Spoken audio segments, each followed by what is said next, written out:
Bonjour à tous, j'espère que vous allez bien. Alors aujourd'hui, nouvelle vidéo et on va changer un petit peu le format des vidéos.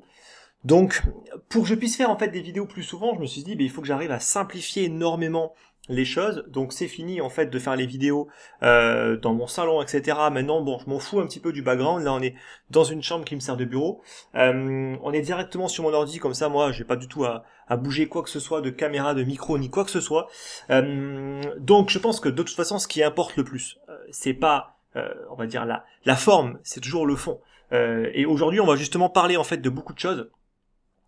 Donc, on va parler de quoi? On va parler en fait du bear market. Donc, le bear market, est-ce qu'il est enfin là? Je sais que ça y est, depuis maintenant plusieurs semaines, je peux voir qu'il y a vraiment ce phénomène classique de capitulation où on est vraiment dans le désespoir et où on ne cesse en fait d'être toujours dans l'excès. Alors, l'humain est toujours en fait dans les excès, mais là, on est vraiment dans les excès à la baisse.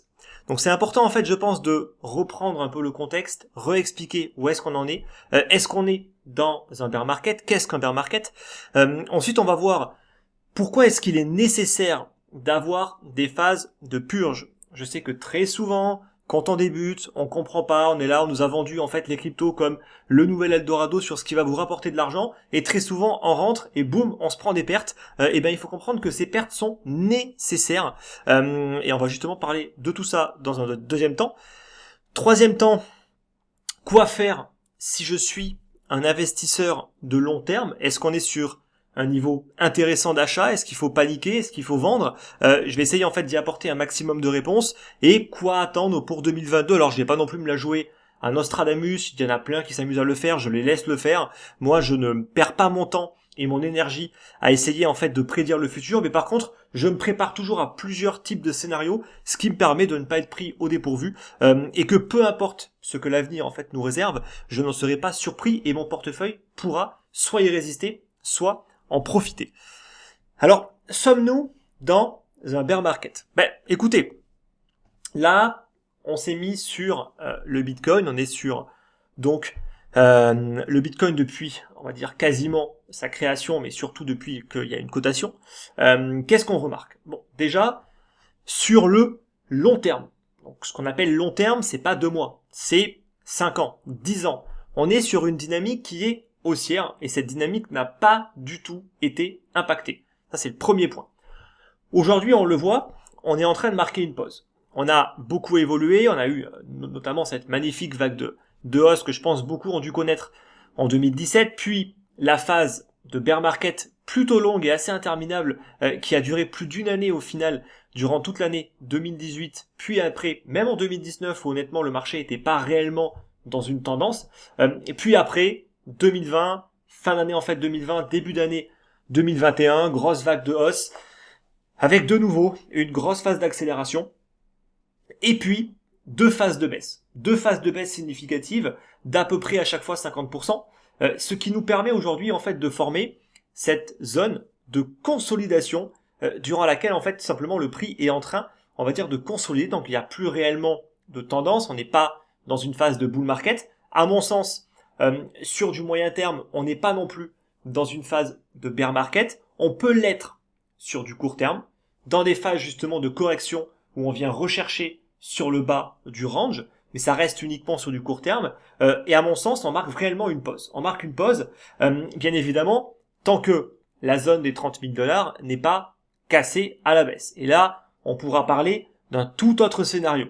Ça va de soi en fait que si jamais aujourd'hui le Bitcoin venait à franchir par le bas la zone des 30 000 et qu'il venait dégueuler dans la zone des 25 ou des 20 000 $, là je n'aurais pas du tout le même discours. D'accord? Donc maintenant je pars réellement du principe que, à mon sens, qui reste quand même plutôt haussier sur les crypto-monnaies et le Bitcoin en règle générale, j'ai beaucoup de mal à croire en fait pour le coup qu'on aille casser les 30 000.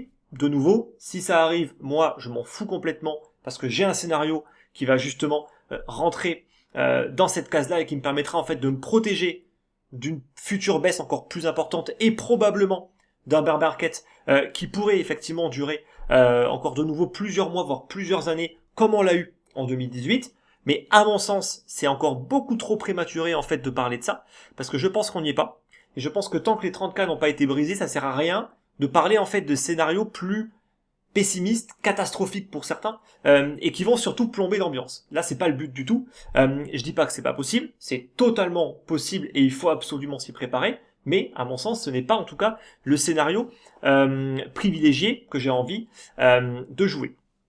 Alors, on marque une pause. On marque une pause en fait qui est totalement logique. Après une telle hausse, je vous rappelle quand même que le Bitcoin était en dessous des 5000 $ en mars 2020 et qu'il est monté à près de 69 000 $ sur ses plus hauts. Donc ça fait quand même une sacrée plus-value. Donc ne jamais oublier d'où on vient. Très important. On est toujours obsédé en fait par le prix à court terme, mais n'oubliez pas, il y a un an et demi de cela, le Bitcoin, où est-ce qu'il était? D'accord? Donc très important. Ça c'est important aussi de le faire, surtout si on vient d'arriver. Ne croyez pas en fait que parce que vous arrivez, la fleur au fusil, etc., c'est bon, le marché va monter. Non, regardez ce qu'il a fait auparavant. Regardez en fait ce qu'il a fait il y a un an et demi. Très important. On vient de très très loin, d'une très très grosse vague de hausse, et il est aujourd'hui nécessaire, comme pour tout cycle de marché, de marquer une pause, soit via un crack. Donc un crack avec une baisse qui va être très importante et une dynamique baissière qui va durer très longtemps, où le marché en fait peut perdre 90% de sa valeur, voire même parfois plus pour certaines altcoins. Et honnêtement, c'est aussi un moyen de purger tous les excès, ou alors on peut tout simplement marquer une pause sans avoir forcément une longue phase de bear market et avec de très très grosses corrections. On peut avoir des corrections, comme là, bon, on a quand même des belles corrections, mais on le voit, on n'est quand même pas sur un scénario similaire à ce qu'on a pu avoir par le passé. Important également, arrêter d'être obsédé par ce qui s'est passé par le passé et de faire du copier-coller, je le vois tout le temps. Et preuve du contraire, jusqu'à preuve du contraire, ce n'est jamais le passé qui se reproduit. Comme de nouveau, 2020 à 2021, qu'on vienne pas me dire que ça s'est déjà produit. Ça ne s'est pas déjà produit. Ce n'est ni similaire à la hausse qu'il y avait eu de 2012 à 2013. La phase de correction n'est pas similaire à celle pour le coup de 2014 à 2015. Cette phase de hausse qu'on a eu donc ici de 2020 à 2021 n'est pas du tout similaire à la vague de hausse de 2016 à 2017 et ainsi de suite. Rien n'est similaire à chaque fois. On est tout le temps dans l'inconnu et ça il faut le comprendre. Donc c'est pour ça en fait que ceux qui veulent se la jouer à Nostradamus, à essayer en fait de deviner le futur, ils ont toutes les chances de se tromper vu qu'on ne peut pas savoir ce que le marché nous réserve. Toujours très important et c'est pour ça que moi aujourd'hui je défends un investissement soit sur du long terme avec des stratégies extrêmement simples d'investissement et j'en parlerai justement par la suite, ou alors si on a plus de temps, qu'on veut monter en compétence, faire une gestion beaucoup plus active de son portefeuille en essayant de sortir sur les plus hauts et de re-rentrer en tout cas à des niveaux qui sont bien plus intéressants que là où vous êtes sorti. Ce qui à mon sens est la meilleure des choses à faire dans un marché qui est aussi volatile et c'est tout ce que j'explique justement dans mon groupe privé Discord et également dans mon service Club Invest. Donc, sommes-nous dans un bear market sur une longue période de temps? Non. À court terme, à mon sens, oui. Sur du moyen terme, non plus. On marque une pause, mais aujourd'hui, on ne peut pas parler en fait de bear market sur du moyen terme tant qu'on ne casse pas cette zone des 30 000 $. Maintenant, si on zoome un petit peu plus sur le BTC, qu'on se met en 3D sur Binance, qu'est-ce qu'on remarque? On remarque que là, on la voit, cette grande phase de range, où effectivement c'est très volatile et ça peut être très compliqué à gérer, je vous le cache pas. On peut avoir des fortes vagues de baisse comme on l'a vu justement en mai-juin, de plus de 50% de manière très rapide. On peut avoir de nouveau des phases de baisse qui sont beaucoup plus lentes, sans réel rebond, qui peuvent être extrêmement perturbantes et qui vont, malheureusement, j'ai envie de dire, ou heureusement, faire sortir énormément de monde. Surtout tous ceux qui sont rentrés ici en mode to the moon, en mode c'est bon, c'est reparti, on repart sur une nouvelle vague haussière, on prend du gros levier et on y va, c'est parti, on va être millionnaire. Eh ben non, malheureusement c'est pas comme ça que ça marche. Pour le coup, on a eu un très mauvais signal baissier lorsqu'on a fait un nouvel ATH et qu'on l'a très rapidement réintégré. Et c'est là où justement moi j'ai expliqué en fait dans mon groupe Discord que j'ai commencé à fortement alléger mon portefeuille juste en dessous des 58 000 $ et je suis complètement sorti en dessous des 53 000 $. Donc là on a un canal haussier qu'on ne voit pas forcément sur ce graphique là, mais on a un canal haussier et justement ici on est venu le casser, donc la zone des 53 000 $, c'était pour moi le deuxième signal vendeur et il fallait absolument sortir parce que après un fake out, donc une fausse cassure d'ATH qui est rapidement réintégrée, ça renvoie un signal vraiment très mauvais et il y a de très très fortes chances pour qu'on revienne chercher le bas du range. Pour l'instant, c'est quasiment ce qu'on a fait, même si on s'est arrêté pour le coup un tout petit peu avant et on le voit pile poil sur la moyenne mobile 200 en 3 jours. Donc pour l'instant, on ne fait que ranger. On ne fait que ranger, il n'y a pas besoin de paniquer, de quoi que ce soit. Oui, bien évidemment, les vagues de correction sont importantes, mais on est juste en train de continuer à consolider, à digérer en fait cette énorme hausse qu'on a eue de mars 2020 à quasiment, en fait, mars 2021. Donc tout ça, en fait, c'est totalement normal et à mon sens, on est maintenant sur une zone qui est beaucoup plus proche du bas du range, donc une zone intéressante d'achat. Et il faut pas avoir peur en fait de le dire. De toute façon, il n'y a pas de secret en fait dans ce marché. Il faut acheter quand tout le monde veut vendre, quand tout le monde panique, quand tout le monde vous parle de bear market et quand tout le monde a des scénarios toujours plus baissiers.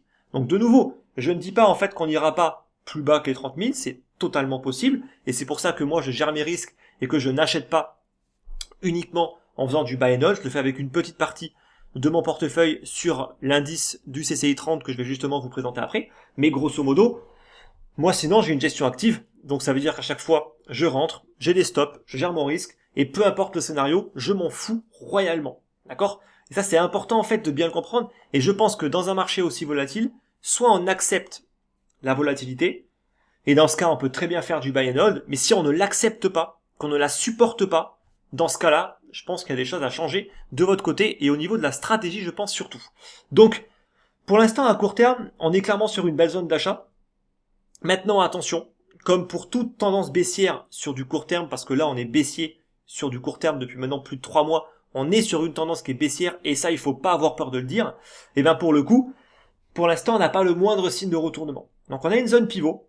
La zone pivot qui va se situer à peu près dans la zone des 45 000 $, c'est la première zone que le Bitcoin va devoir refranchir à la hausse avant même d'espérer remonter sur le haut du range. D'accord ? Donc tant qu'on n'est pas remonté au-dessus des 45 000 déjà, on oublie absolument tout espoir que ça puisse remonter sur le haut du range et encore plus repartir sur une vague d'accélération en cassant ce range par le haut. Donc première zone pivot très importante. Dans une phase de bear market, votre pire ennemi, c'est l'impatience. Ceux qui vont se précipiter, et ça je l'ai dit en fait dans ma dernière vidéo justement où j'indiquais que on était à peu près dans cette zone-là, on avait un petit range qui était en formation, j'indiquais qu'on commençait à être sur une zone d'achat intéressante, qu'il fallait surtout pas se précipiter, qu'on pouvait mettre une première cartouche si on n'était pas du tout exposé au marché, mais qu'il fallait rester extrêmement prudent, parce que pour le coup, tant qu'il n'y a pas de réels signaux de nouveau haussiers, on ne se précipite pas à l'achat. Et j'espère en tout cas que ça a été plutôt bien suivi parce que on peut très bien acheter une première cartouche dans la zone des 45 et en mettre une deuxième dans la zone actuelle 35, 36, 37, ce qui permet en fait de commencer à moyenner un prix qui va se rapprocher le plus possible du bas du range. C'est ça en fait vraiment votre objectif. Dans un range, on essaye de moyenner au plus proche sur la zone de support. Ce qui permet par la suite, si le range est cassé par le bas, de prendre une décision de sortir, d'accepter une perte, mais une perte qui est minime. Ceux qui achètent systématiquement dans l'euphorie, quand le marché monte sur les sommets, ils font l'inverse. Ils achètent sur les plus hauts, et eux, ils vont se mettre à paniquer justement dans cette zone-là, mais ils vont se prendre une perte énorme, de 50-60%. Ça, il faut absolument pas le faire. On essaie toujours en fait d'acheter sur les bas des ranges, quitte à même revendre, soit sur les zones pivots si on estime que vraiment on est en train de partir sur une dynamique baissière, et une des caractéristiques d'une dynamique qui va vraiment tendre plus vers de la baisse et vers une cassure de support, ce serait en fait un rebond du BTC sur la zone de pivot, mais qui n'arrive pas à la franchir par le haut et qui repart vers le bas. Là, de suite, on voit que la dynamique haussière, elle est vraiment affaiblie. On n'arrive même pas réellement à remonter sur le haut du range.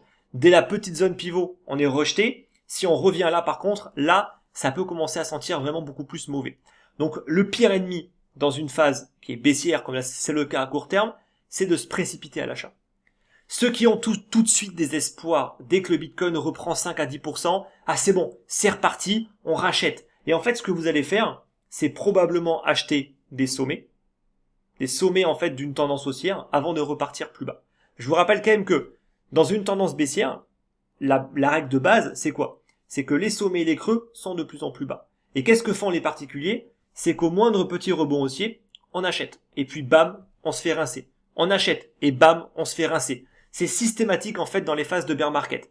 Alors moi je critiquais justement toutes ces personnes dans ma dernière vidéo d'il y a quelques semaines, voire quelques mois. Je critiquais en fait tous ceux qui, dès le début d'une baisse, sont systématiquement là en train de dire buy the dip, buy the dip. Ça veut rien dire. On arrête en fait de faire ces conneries, on arrête de se précipiter à se réinvestir en fait dans un marché qui pourrait commencer pendant plusieurs mois à tendre vers une tendance plutôt baissière. Donc on attend. L'impatience, c'est vraiment la pire des choses et c'est ce qui va cramer le plus de capital. C'est-à-dire que tout l'argent que vous avez gagné sur cette vague de hausse qui a duré quasiment plus d'une année, vous allez tout reperdre si vous êtes impatient et que vous passez votre temps à vouloir justement acheter en pensant que ça repart à chaque fois et puis revendre et racheter et revendre. Donc ça, on ne le fait pas. Ce qu'il faut faire, c'est soit on attend, on fait rien, on attend des signaux acheteurs de long terme. Donc honnêtement, on n'y est pas encore et il faudra d'abord casser cette zone pivot, puis après commencer vraiment à venir dans le haut du range, surveiller réellement une cassure, et là on peut prendre un gros signal de long terme, soit on essaye pour le coup de moyenner sur le bas du range, si on part du principe que ce range ne sera pas cassé par le bas, et qu'on va plus jouer sur une hausse. Mais, s'il est cassé par le bas, on sort.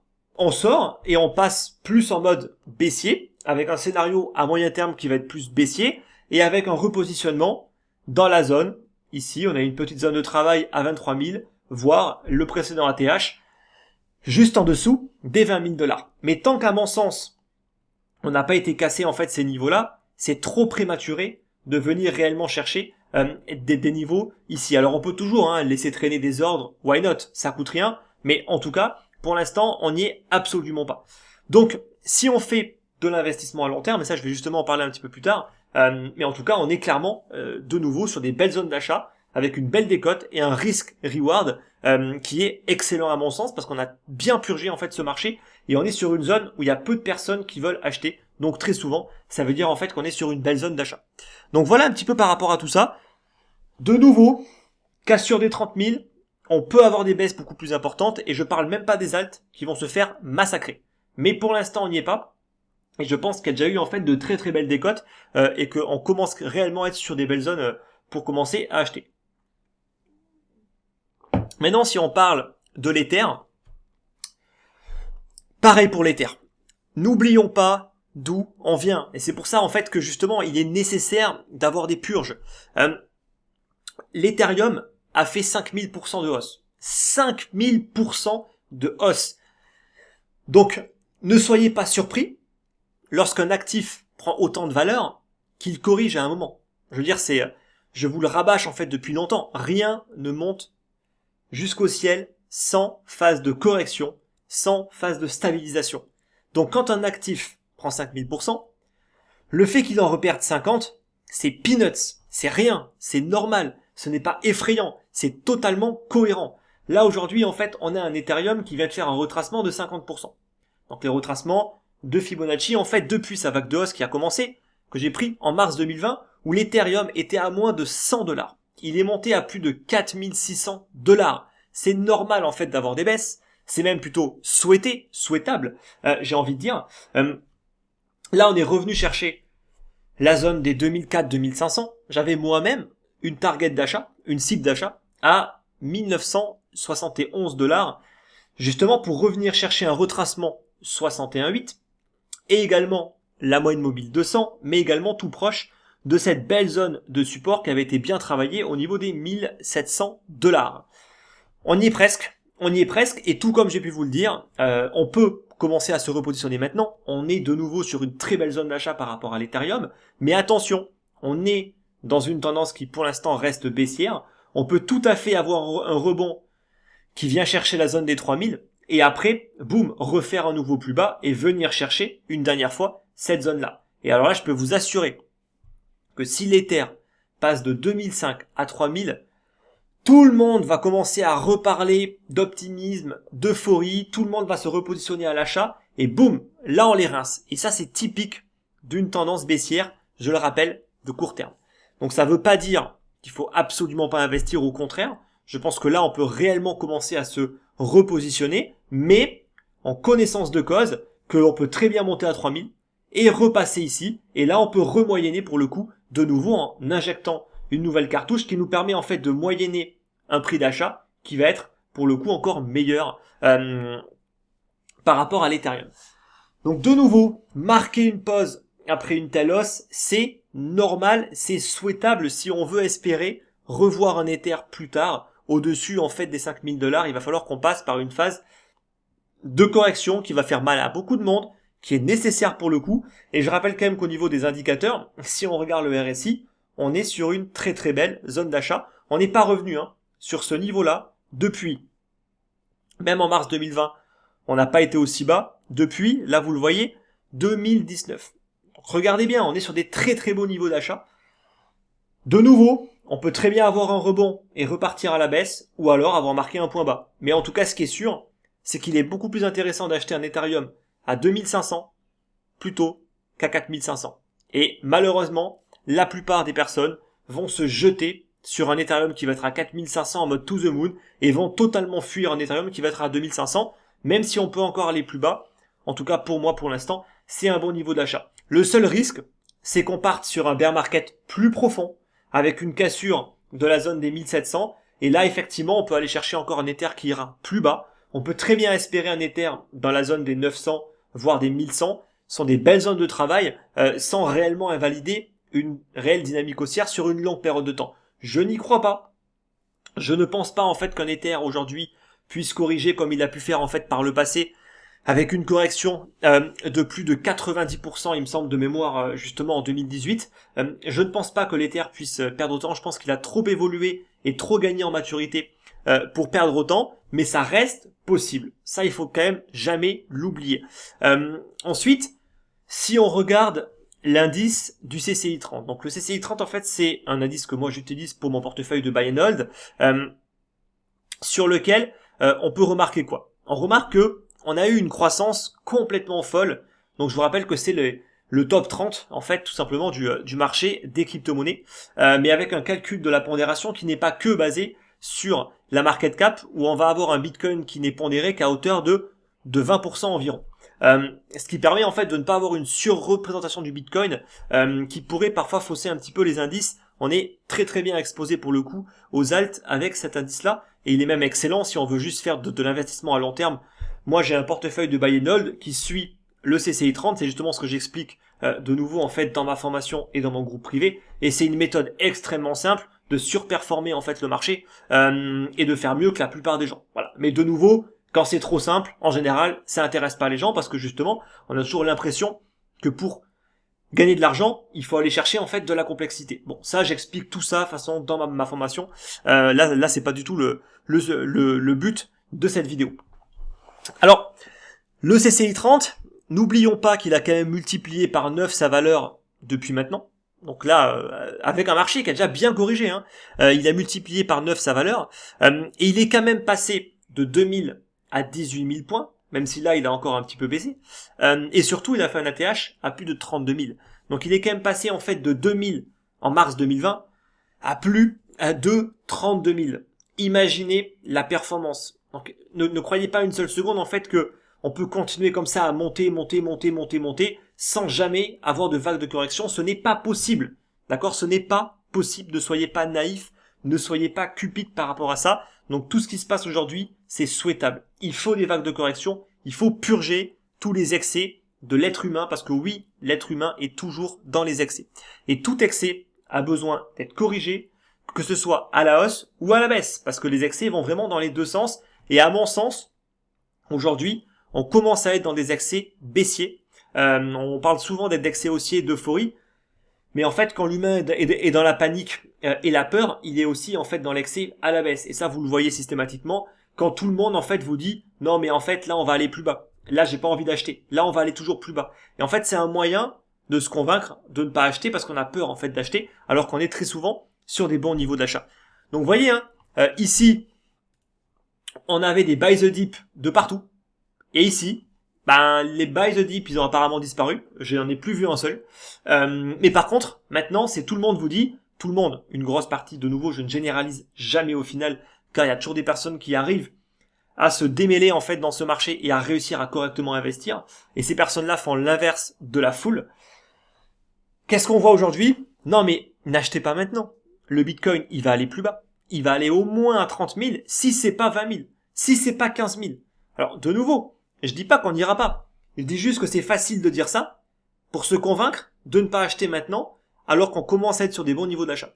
Voilà, je dis juste ça. Et c'est pareil en fait quand on est dans l'euphorie. On va vous dire, non mais le Bitcoin, vous pouvez l'acheter sur le long terme, il n'y a pas de problème, achetez-le. Même quand on est en fait sur un Bitcoin qui a pris une performance folle, une valeur folle, ces personnes-là en fait essayent de se convaincre qu'ils vont acheter en fait sur un bon niveau. Bah non, tout comme ici, c'est un mauvais niveau d'achat et j'avais justement fait une vidéo pour ça. Je me rappelle encore, on était je crois au mois de janvier où j'indiquais en fait qu'il n'était plus intéressant d'acheter du Bitcoin et à ce moment-là j'étais l'un des seuls je pense sur YouTube à oser dire qu'on n'était plus sur un niveau intéressant d'achat. Alors je sais, c'est pas vendeur, hein. C'est clairement pas vendeur, mais pourtant c'est la réalité en fait pour le coup. Tout comme là, on est sur un bon niveau d'achat, tout comme là, on est sur un bon niveau d'achat. Voilà. Donc après, vous en faites ce que vous voulez. Bien évidemment, être sur un bon niveau, ce n'est pas une valeur sûre et c'est pas pour autant qu'on fait un gros all-in en mode c'est bon.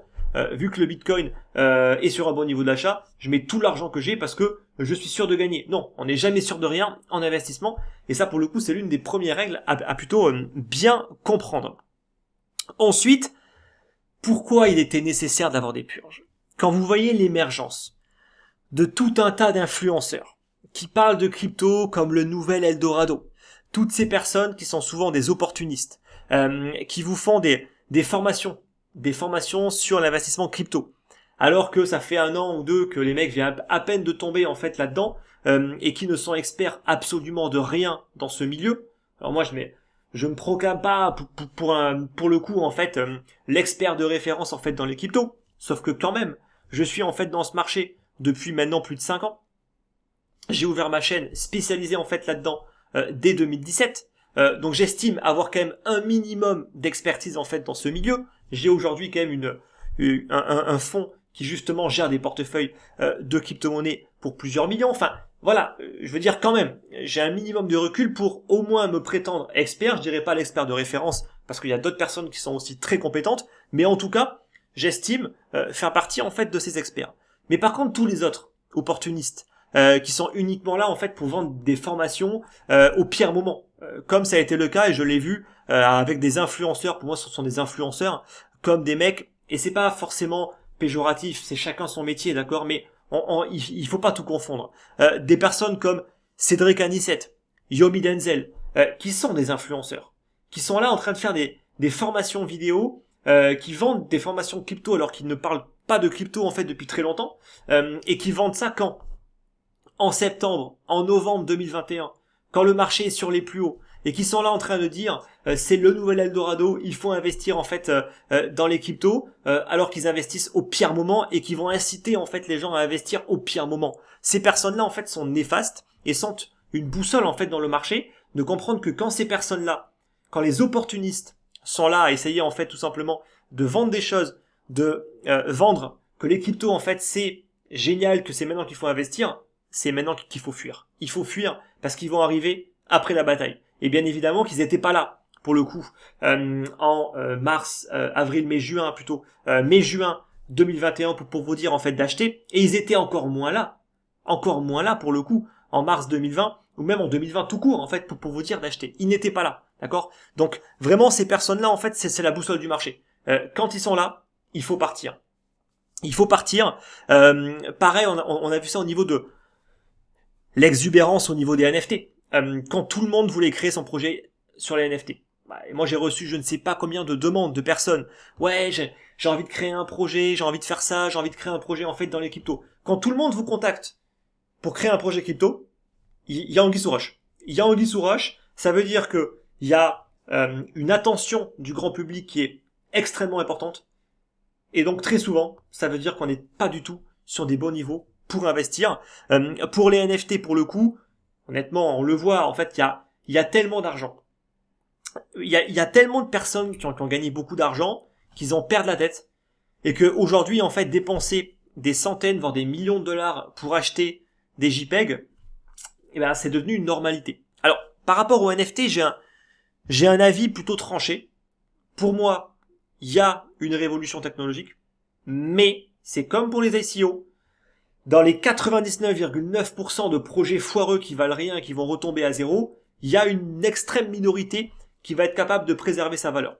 Dans ces projets-là, on va retrouver notamment les projets les plus tendances qui sont soutenus en fait par toute une large communauté en fait de personnes, comme les boards AP Yacht Club, j'espère bien le prononcer, je crois qu'il y a une manière de le prononcer, qui sont intéressants. Donc il y a la collection des boards, il y a aussi la correction des mutants qui est un petit peu plus accessible et qui justement m'intéresse beaucoup et que je surveille de très très près parce qu'à mon avis je pense que je vais en acheter d'ici peu. Donc la collection des mutants qui est un peu, on va dire un peu moins connue, mais qui à mon avis a aussi un certain intérêt aujourd'hui. Donc ces collections-là, moi ça me choque pas de voir les mutants qui tournent à peu près dans les 50 000 dollars et ces collections-là du board à peu près dans les 300-400 000 dollars. Il y a une certaine rareté, il y a un certain aspect exclusif en fait de rejoindre un club, parce qu'après il y a le NFT, mais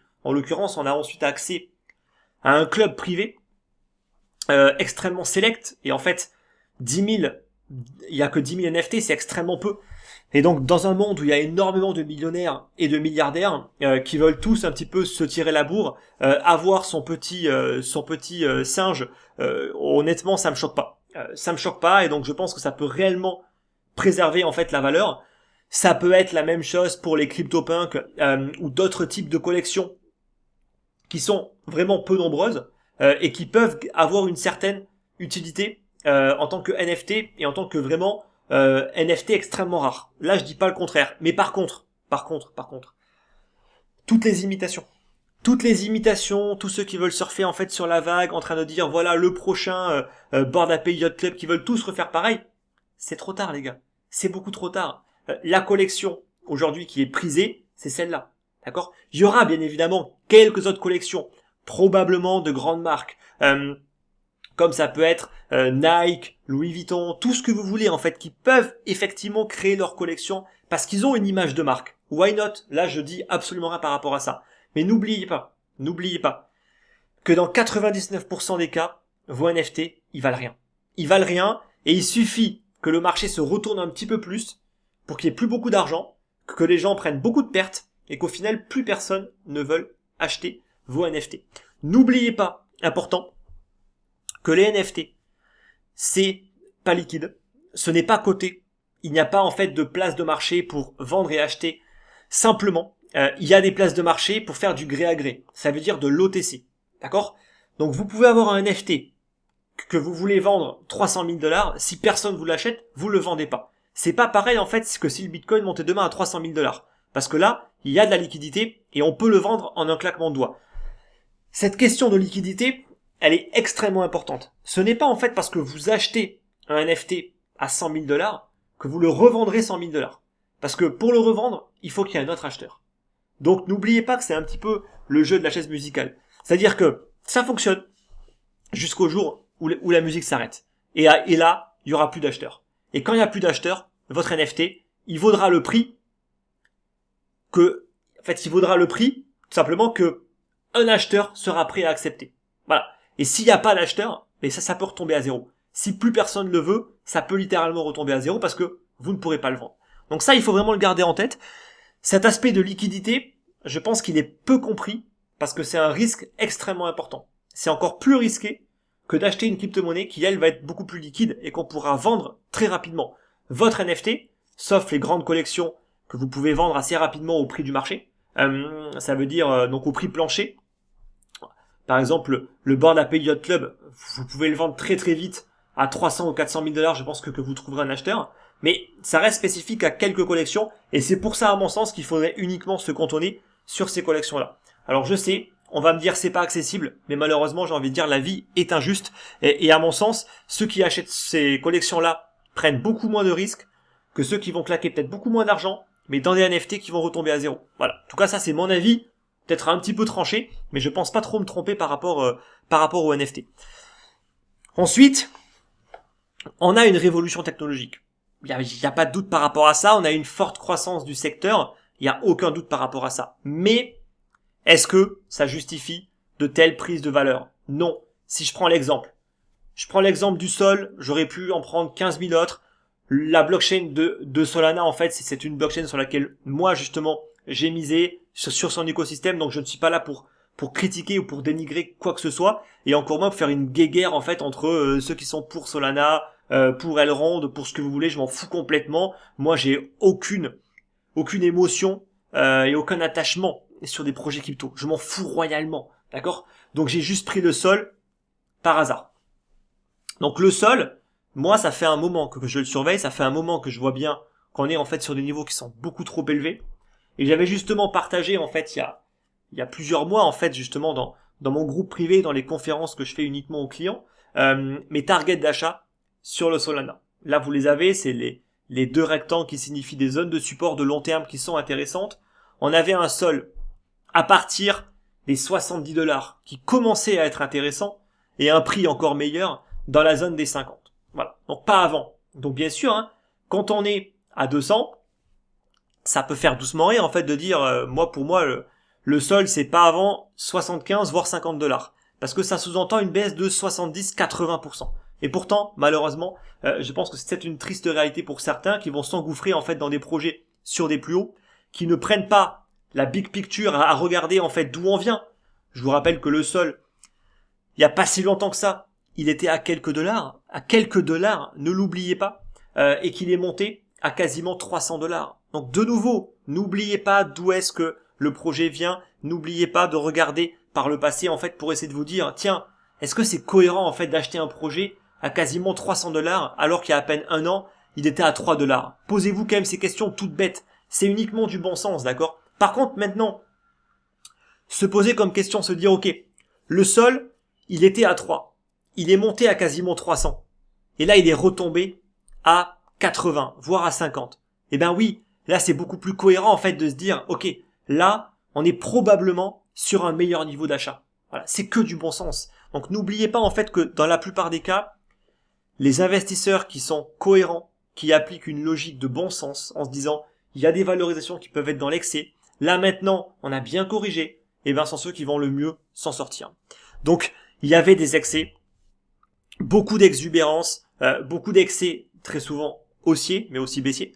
Et donc oui, c'est normal d'avoir des corrections sur AXS, sur Sand, sur Mana. Je sais qu'il y a toute la vague sur les métaverses, mais c'est pas pour autant que ça justifie toutes les valorisations. Donc ça, en fait, ne l'oubliez pas.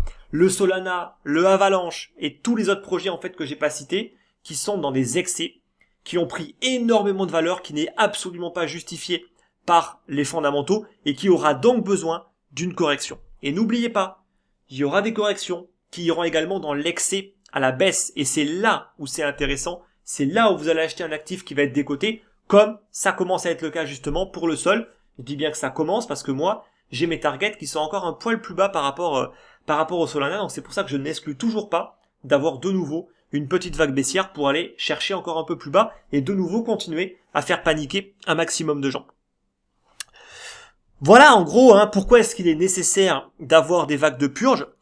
Je rappelle quand même que cette obsession qu'on avait depuis à peu près un an et demi du up only, ça ne peut faire que monter, c'est du bullshit. Et ça je l'avais insisté notamment quand on avait cette vague de hausse sur le Bitcoin. J'avais fait une vidéo en janvier pour dire rien ne fait que monter. Il y aura des vagues de correction, on ne peut pas savoir quand, mais il y en aura. Et des vagues de baisse qui vont faire mal. Ne l'oubliez jamais. Parce que ça honnêtement je pense qu'on l'oublie beaucoup trop souvent. Ensuite, quoi faire si je suis un investisseur de long terme? Parce que bien évidemment, en fait, que quand on fait du buy and hold et qu'on se prend du moins 70% sur un portefeuille qui a un peu de Bitcoin et beaucoup d'alt, ça peut faire très très mal et on peut ne pas comprendre au final ce qui se passe. Alors, déjà, la première des règles. Jamais de panic sell. Et encore moins dans la zone de panique, ça veut dire ici. Parce que, voilà, comme j'ai pu vous le dire, ici, c'est buy the dip, et ici, c'est on fuit. Ce qui n'a, de nouveau, aucun sens. Ça n'a absolument aucun sens. On se précipite pas à l'achat à la moindre petite baisse et on commence pas à paniquer dès que les marchés redeviennent sur des valorisations qui sont intéressantes. Vous voyez, ça n'a aucun sens. C'est de nouveau, c'est du bon sens. Donc uniquement appliquez du bon sens s'il vous plaît et vous allez vous en sortir. Donc surtout pas de panic sell. Plus un marché a baissé, mieux le risque reward, le risque récompense sera intéressant. On prend beaucoup moins de risques à acheter un actif à 37 000 $ qu'à acheter un actif, même ici, on va dire, dans la zone des 50 000 $. Vous prenez beaucoup moins de risques. Pourquoi? Parce que le potentiel de baisse est beaucoup moins important.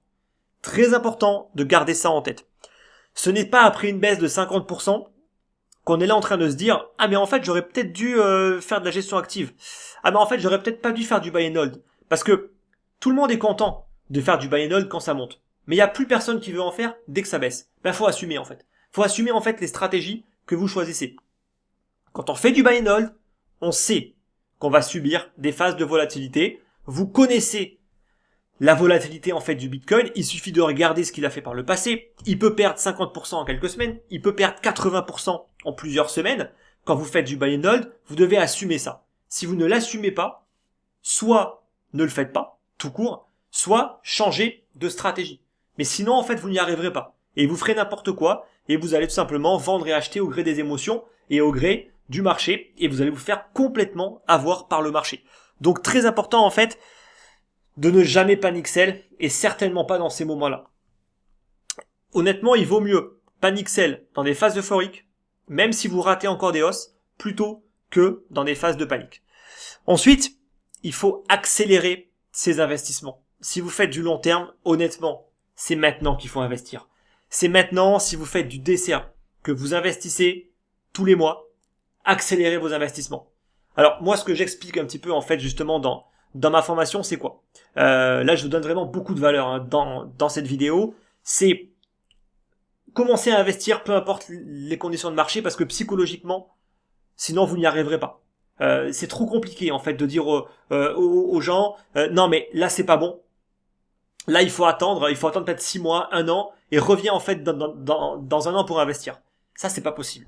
Parce que c'est pas ce que le client veut entendre, c'est pas ce que l'investisseur veut entendre, il veut qu'on lui dise il faut que tu investisses. Ok, mais dans ce cas-là, investis pas beaucoup et investis de manière régulière. Tous les mois, tu investis. Mais par contre, quand il y a des vagues de baisse, c'est là qu'il faut mettre le paquet. C'est là qu'on augmente son investissement, et si on a du capital de côté, c'est là qu'on va l'utiliser pour continuer à acheter sur des actifs qui sont en train de perdre de la valeur et qui sont probablement en train d'être survendus, surtout après des baisses de 50, 60, 70, 80%. Donc ça c'est important. Si vous avez la capacité en fait de le faire, c'est maintenant qu'on augmente son DCA en termes de valeur qui sera investi tous les mois. C'est ce que je préconise en tout cas, de le faire tous les mois. Ensuite, ne sous-estimez jamais le Bitcoin s'il vous plaît. Alors on les connaît, tous les maximalistes des alts qui vous disent qu'ils ne jurent que par les altcoins. Oui, alors ils ne jurent que par ça quand ça monte, mais dès que ça prend moins 80%, ils sont tous en PLS. Donc de nouveau, ne cherchez pas absolument à être sur les seules petites cryptos qui vont exploser. Suivez le marché. Ça c'est vraiment le truc de base. Le CCI 30, honnêtement, si vous le suivez, vous allez faire mieux que la plupart des gens. Je sais, c'est beaucoup trop facile en fait de le dire, mais pourtant c'est la vérité. Si vous constituez un portefeuille avec les 30 principales cryptos, avec une pondération, donc là vous avez un calcul qui est expliqué sur le site du CCI 30, par rapport à la pondération, je crois que le Bitcoin est à peu près à 21%, l'Ether à peu près à 12-13%, et après on a le reste du portefeuille sur des alts. Oui, mais vous avez quand même une pondération en Bitcoin et en Ether. Ce qui est la base de la base, ne le sous-estimez jamais. Et là, on l'a vu en fait de nouveau, on l'a vu. Qu'est-ce qui s'est passé en fait quand le Bitcoin a baissé et qu'il y a une phase de panique? L'argent, il va soit en stablecoin, soit en Bitcoin. Et c'est pour ça que la dominance du Bitcoin, elle augmente. Parce que le Bitcoin perd moins en valeur par rapport aux altcoins qui, elles, vont beaucoup plus des côtés.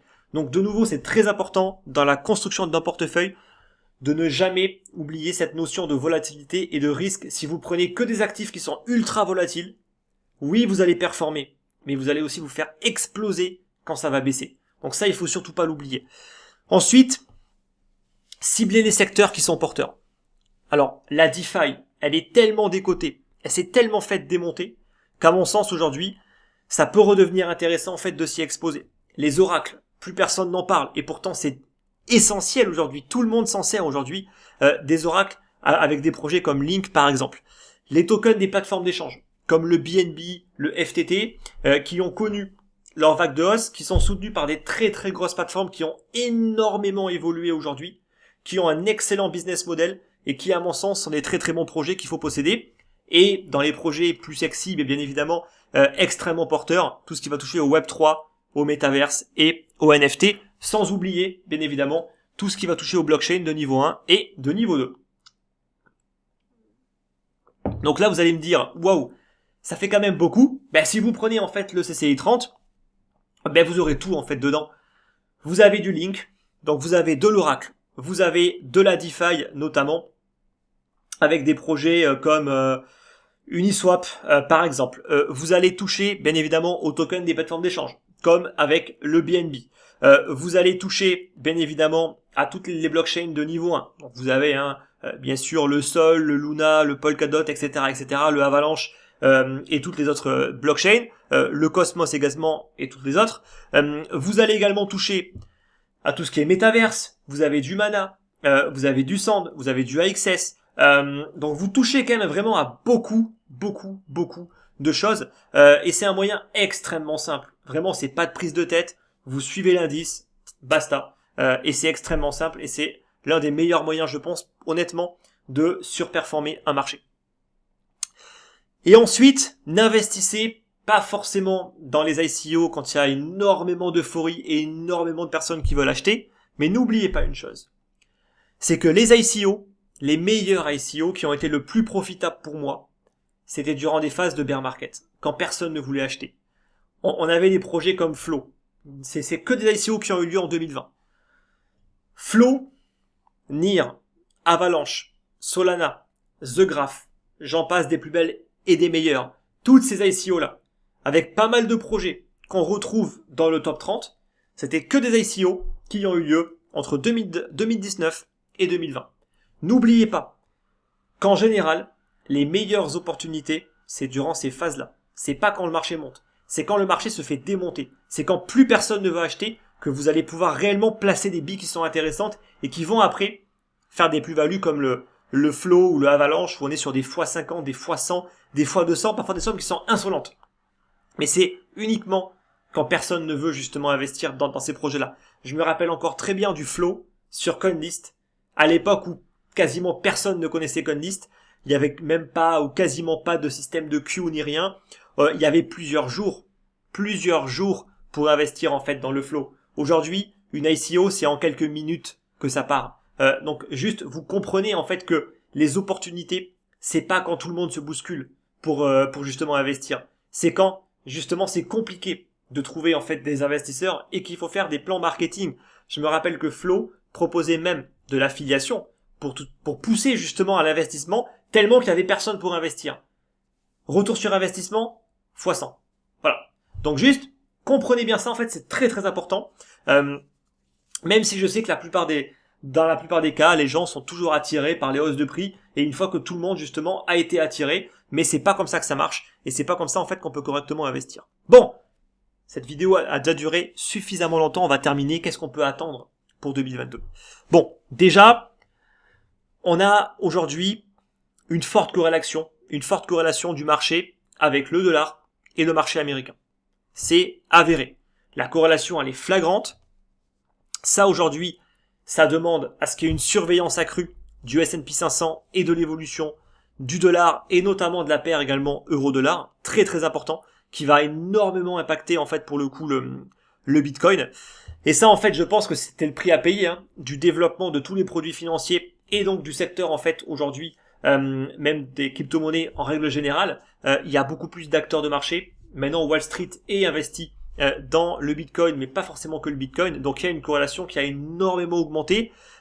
C'est le prix à payer, je pense également par rapport à la vague de hausse qu'on a eue, qui a été en majorité possible grâce justement à l'argent de Wall Street. Donc ça, il faut quand même ne pas l'oublier. Ensuite, le risque, c'est quoi? On en parle pas mal, c'est un changement de comportement au niveau des investisseurs par rapport au fait qu'ils vont se dérisquer des actifs à risque et qui vont aller se repositionner sur les actifs moins risqués de type obligataire par exemple. Bon, moi j'y crois pas. Alors on nous parle bien évidemment de la Fed qui est en train de prévoir des remontées en fait de taux, l'arrêt du QE. Oui, effectivement, c'est bien. Ça va commencer un peu, on va dire, à moins distribuer d'argent. Maintenant, n'oubliez pas une chose, c'est que les marchés réagissent négativement à quoi? Non pas réellement aux annonces de la Fed, mais ils annoncent à des mouvements au niveau du calendrier et à des imprévus, voire à des hausses de taux qui n'étaient pas prévues. Quand vous voyez en fait la Fed, mais elle prend des pincettes, vraiment des très très grandes pincettes, pour vraiment préparer les marchés.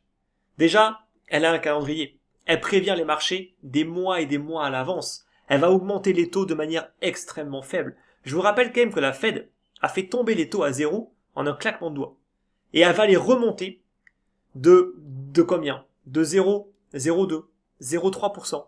Au fur et à mesure, en fait.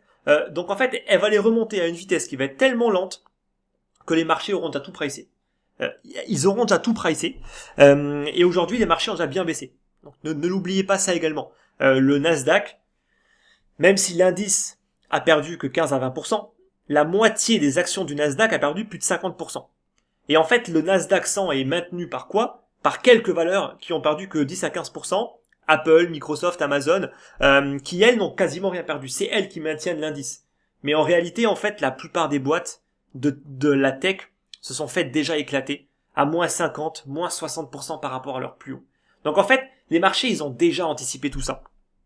Le Bitcoin a lui aussi suivi en prenant sa baisse, mais j'estime qu'aujourd'hui, on a vraiment atteint des bons niveaux, même si, de nouveau, on ne sait pas de quoi l'avenir est fait.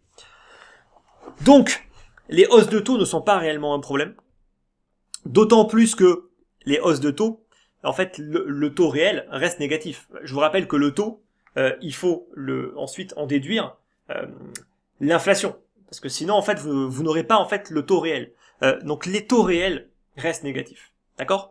Et le seul risque pour moi, c'est vraiment si on part dans une hyperinflation. Donc, ça veut dire une inflation qui va bien au-deçà des 6%. Et qui va y rester en fait de manière durable et qui va monter à 8, 10, 12, 15%. Et là, effectivement, la Fed n'aura probablement pas d'autre choix que de monter un peu plus rapidement les taux, ce qui aura un impact sur le marché. D'accord?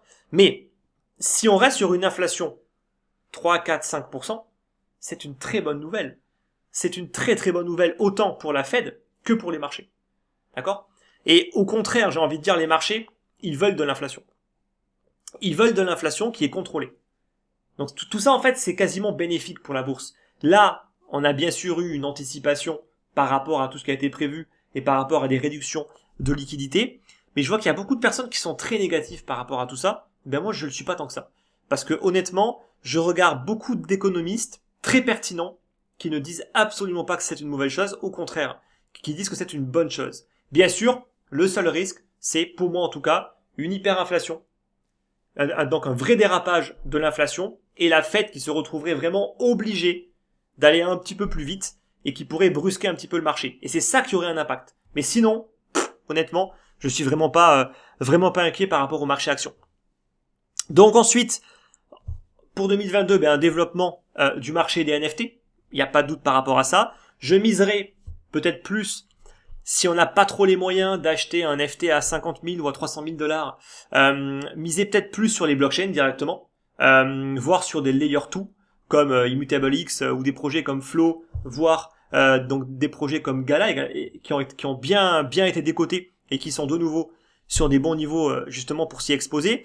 Un développement bien évidemment du Web3 et des métaverses, ça je pense que tout le monde en parle.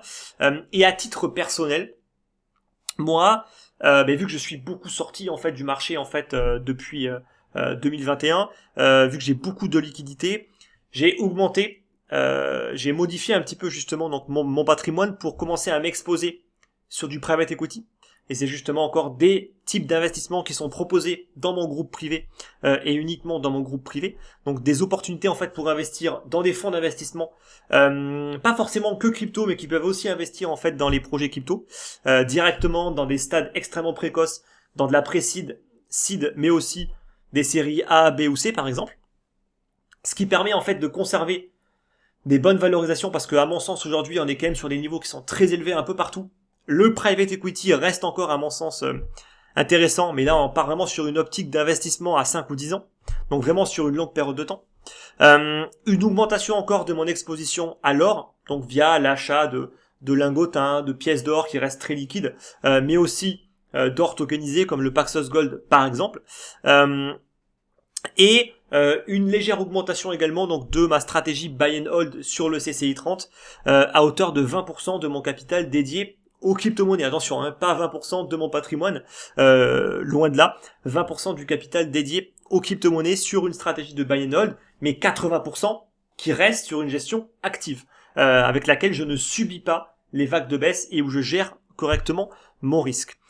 Également, donc en fait j'ai quasiment arrêté toutes mes stratégies algorithmiques. Je vais sûrement refaire une vidéo en fait d'ici à quelques semaines par rapport à ça. J'ai uniquement conservé la seule qui à mon sens fonctionne très bien et qui a plutôt bien fonctionné en fait durant l'année 2021, qui a été une année très complexe, mais qui permet en fait vraiment de voir lesquels sont pertinents et lesquels ne le sont pas en termes de robots de trading. Et donc la seule solution que je garde, c'est celle de Crypto Trader, donc celle qui a été faite par le Trading du Coin, qui a quand même montré vraiment de belles performances et surtout une belle préservation du capital, notamment, là on le voit, ça fait à peu près 2 mois qui sont complètement en dehors du marché, qui n'ont pas du tout subi en fait ces vagues de baisse. Donc voilà un petit peu par rapport à tout ça. Bon, j'aurais pu encore continuer à vous dire plein de choses, on le fera en fait dans d'autres vidéos, là on est déjà sur quasiment 1 heure de vidéo. J'espère en tout cas que cette vidéo vous a plu. N'oubliez pas le like pour ceux qui sont encore là, le petit like en fait pour le soutien, les questions comme toujours dans l'espace de commentaires, et on se retrouve à très très vite pour la prochaine vidéo. Bye bye.